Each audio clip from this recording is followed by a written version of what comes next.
黄土朝天的前院只是搭配了几棵植物就熠熠生辉。我家两面靠近山崖，如何在家就可以体验南美洲才有的荒漠地貌。去年尝试给后院搭配几个品种的热带植物，一年过去了，不仅生长旺盛，四季常绿与红色石层的山崖正好形成反差。又到了一年最适合种植的时候，是时候对前院进行改造了。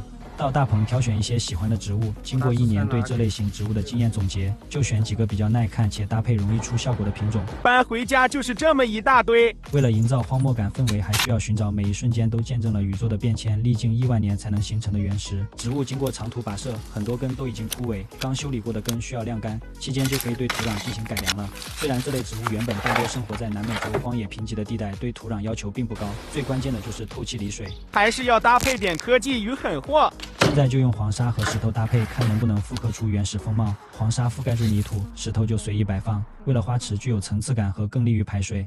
里高外底的坡度立体结构丰富了景观的空间效果。有点棘手的是被大家称为导弹发射坑，需要进行隔离防护才能确保之后能正常运行。排水管道也用石头进行了修饰。现在就可以搭配植物了。入土之前，每棵植物都要尝一口孟婆汤，挥别过去，迈向新生。每棵植物都需要找到最适合它的位置，遵循先高大后矮小的原则。这些像狼牙棒的植物可能会给人一种不易接近的感觉，其实它的内心充满了柔软与水分。就像生活中许多人，外表可能看起来坚强独立，但内心却隐藏着柔软与情感。看一下买了什么东西到了，昨天才下的单，今天就送到了。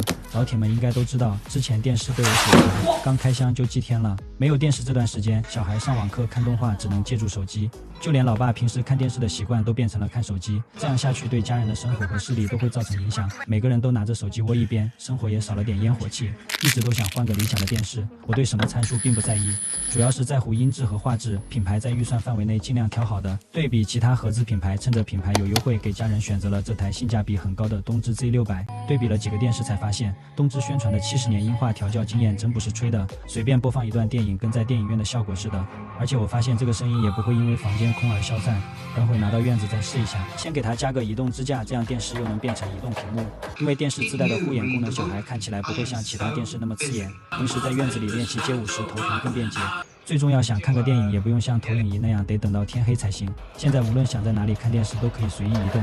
高刷看电影确实不一样，这款刷新率是144赫兹，看高速场景也不会拖眼，再加上传承下来的火箭炮音质，在院子里音效也没打折。先把植物种好，晚上给家人准备个惊喜。看到这里，可能很多人会疑惑，种仙人球的意义是什么？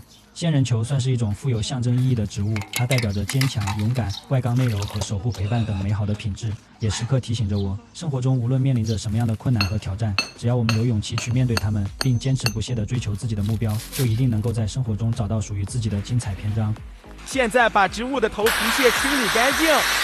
导弹坑就用火山石来铺面，也不会影响到之后运行。现在我们一起看一下成品效果。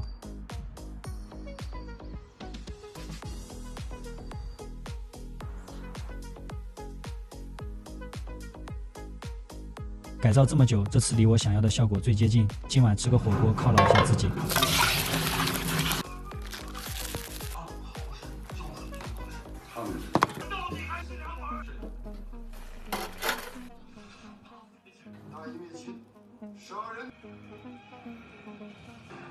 时隔这么久，今天我爸终于可以摆脱手机那个小屏幕了。我还担心他不会用，有语音控制，我爸自己在家也能随意看他喜欢的节目了。